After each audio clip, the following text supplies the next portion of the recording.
Bismillahirrahmanirrahim. Assalamualaikum warahmatullahi wabarakatuh. Kami dari kelompok 3 akan mempresentasikan tentang karakter intelektual yang beranggotakan Ana Onalu, Dea Yola Caroline, Farhan Hanif Azhar, Fasya Nabila Putri, dan Yosika Cikita Sijabat. Penjelasan pertama akan dijelaskan oleh Yosika Cikita Sijabat. Kepada Yosika, dipersilahkan.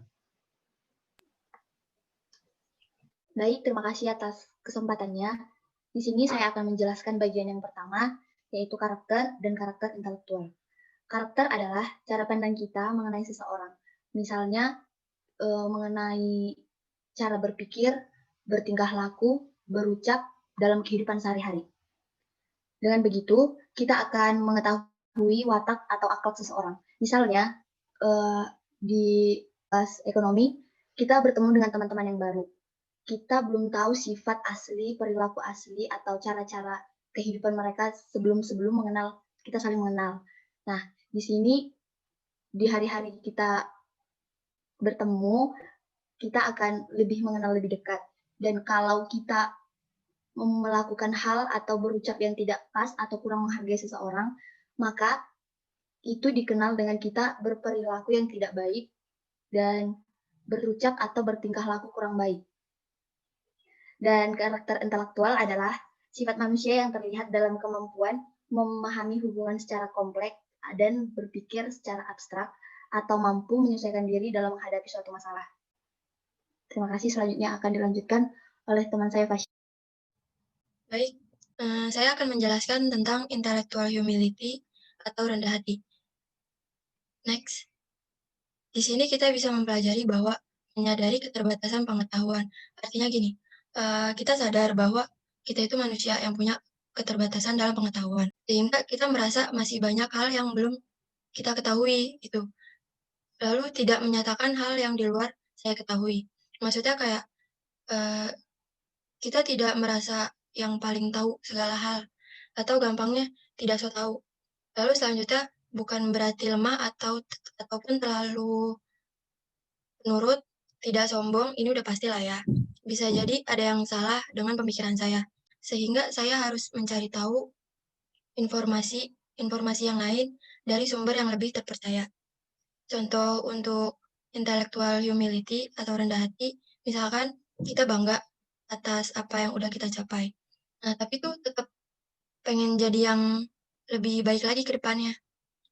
Selanjutnya lawannya intellectual humility ada intellectual arogan atau sombong, yaitu berpikir bahwa dia lebih tahu dibanding orang lain, terlalu cepat menilai orang lain, tidak mau mengakui keterbatasan pengetahuan, berwawasan sempit karena membatasi pandangannya. Artinya nggak mau melihat dari pendapat orang lain atau sudut pandang orang lain, karena yaitu dia berpikir udah lebih tahu segala hal. Contohnya gini, kamu mendapatkan nilai A dalam ujian critical thinking, sedangkan teman kamu hanya mendapatkan B. Lalu kamu berpikir, iyalah, jelas gue kan yang lebih pintar dari dia gitu. Terima kasih.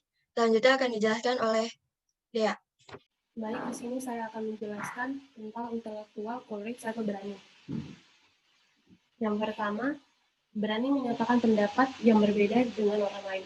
Memiliki pendapat merupakan hal setiap orang, walaupun dinilai berbeda dengan pendapat orang lain. Contoh itu, terdapat forum diskusi yang dilaksanakan untuk membahas materi yang telah diajarkan dosen. Dalam prosesnya, masing-masing anggota berusaha untuk menyampaikan pendapatnya atau idenya di forum tersebut. Salah satu anggota tidak setuju terhadap ide yang disampaikan, sehingga anggota tersebut memberanikan diri untuk menyampaikan pendapatnya yang akan digunakan. Yang kedua, tidak takut ketika pendapat kita tidak diterima orang lain. Ketika seseorang memiliki ide dan ingin menyampaikan pendapatnya, sering terjadi rasa takut untuk menyampaikannya. Maka setiap orang perlu menumbuhkan rasa percaya diri agar tidak takut apabila terjadi pada kondisi tersebut. Contohnya, pada saat berdiskusi, semua anggota memiliki ide atau pendapatnya. Salah satu dari anggota tersebut berani untuk menyampaikan idenya dengan bahasa yang sopan dan disertai penjelasan mengapa perlu adanya pertimbangan atas ide yang disampaikan. Anggota tersebut tidak takut apakah pendapatnya akan diterima atau tidak diterima dalam diskusi tersebut. Walaupun nantinya pendapat tersebut akan mendapat pertentangan antara orang lain. Namun keberanian ini dapat kita berikan apresiasi secara tidak langsung telah menumbuhkan keberanian secara intelektual terhadap diri anggota tersebut. Yang ketiga, berani mengakui jika pendapat kita salah. Proses penyampaian pendapat tidak selalu dibenarkan oleh pihak-pihak tertentu.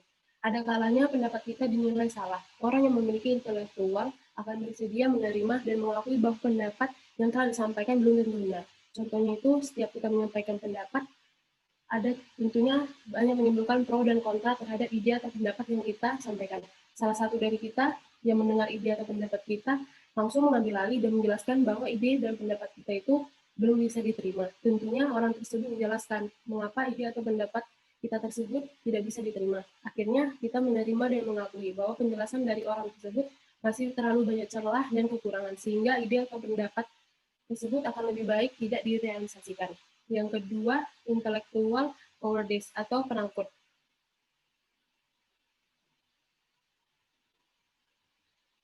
Yang pertama, takut untuk berpendapat.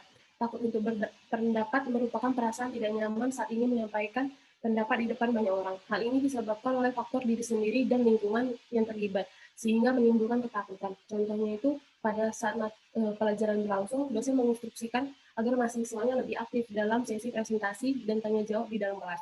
Namun ketika salah satu mahasiswa ditunjuk untuk menanggapi presentasi tersebut, ia merasa gugup dan akhirnya memilih untuk diam tanpa terlibat proses berpendapat di kelas.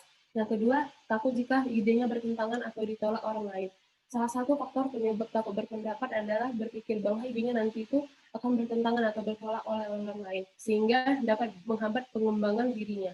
Contohnya itu, dosen memberikan studi kasus dalam satu kelompok. Kelompok tersebut memiliki solusi atas studi kasus tersebut, namun ia menolak untuk menyampaikan solusi itu kepada kawan-kawannya, yang disebabkan ia merasa takut akan adanya pertentangan atau penolakan atas ide yang akan dia sampaikan, sehingga solusi tersebut tidak pernah dijabarkan dan diketahui oleh temannya.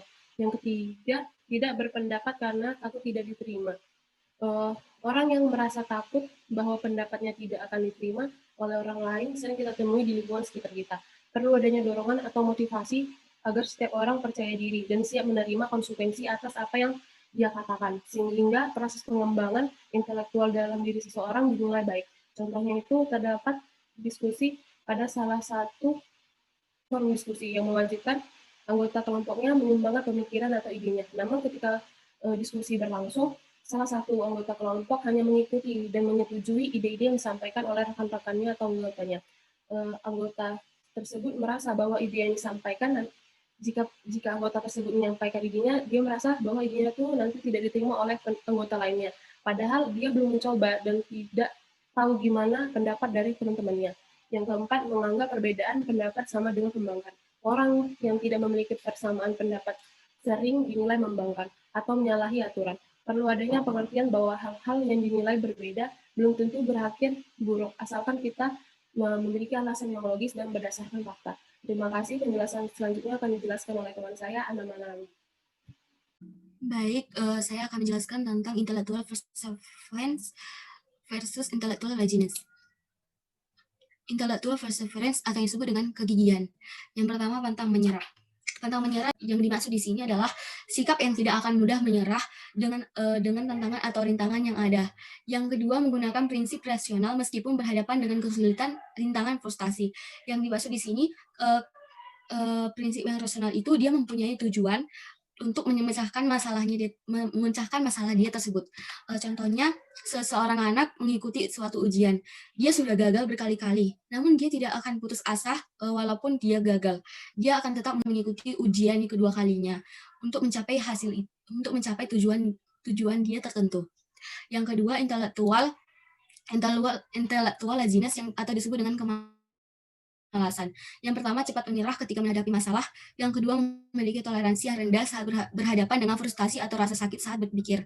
Di sini, cepat menyerah itu dia tidak ketika seorang anak, contohnya ketika seorang anak dia mengikuti suatu ujian, dia sudah gagal, dia tidak ingin dia tetap di kondisi gagal tersebut. Dia tidak ingin dia cepat putus asa dan dia tidak memikirkan apapun. Dia akan tetap di kondisi gagal tersebut.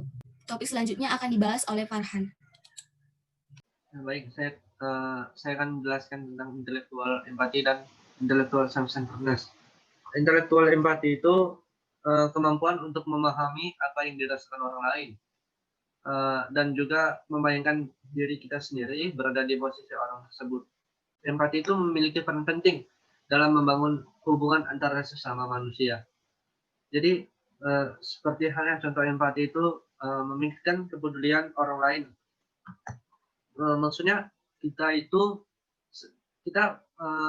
ini memiliki kawan dan kawan kita itu sedang mengalami suatu masalah besar atau kecil. Nah, dia itu sedang sedih dan kita sebagai orang yang memiliki empati yang tinggi itu kita harus respect sama dia, harus menanyakan kenapa kamu bisa sedih, kenapa kamu ini cerita sama saya. Nah, orang yang memiliki empati yang tinggi itu jadi tempat bicara orang yang lagi sedih. Terus sering diminta menjadi penasihat bagi orang lain. Nah, kita sudah memiliki empati yang tinggi nih. Nah, kawan kita itu ini minta nasihat dari kita agar dia tidak memikirkan lagi suatu masalah yang besarnya itu. Next, intellectual self-centeredness atau memikirkan diri sendiri. Yang pertama, tidak memikirkan sudut pandang orang lain. Nah, tidak memikirkan sudut pandang orang lain itu dia tidak mendengar pendapat orang lain. Misalnya misalnya suatu kelompok atau suatu pekerjaan atau suatu rapat sedang mengadakan rapat meeting dan ada satu ketua dan bos dan yang empat lain anggota. Nah, di masing-masing anggota itu berpendapat berbeda-beda untuk menyampaikan suatu permasalahan. Lalu si bosnya ini tidak mendengar aspirasi atau pendapat atau kritikan dari anggotanya tersebut. Nah, dia itu berarti tidak memikirkan sudut pandang orang lain. Yang kedua, memikirkan diri sendiri tanpa memahami pikiran dan perasaan orang lain. Maksudnya dia itu berdiri sendiri gitu, dia itu egois terhadap dirinya. Dia itu mengabaikan orang yang tidak sependapat sama dia. Misalnya gini, orang berpendapat ini kan, saya gini. Terus dia itu mengabaikan karena pendapat dari orang tersebut tidak sesuai dengan keinginan dia atau kemauan dia. Yang ketiga, perhatian terpusat pada apa yang kita inginkan dan kita harapkan. Terima kasih. Demikian itu saja presentasi dari kami. Kurang lebihnya mohon maaf. Kami sangat menerima kritikan dari ibu dosen dan para mahasiswa-mahasiswi. Terima kasih. Wassalamualaikum warahmatullahi wabarakatuh.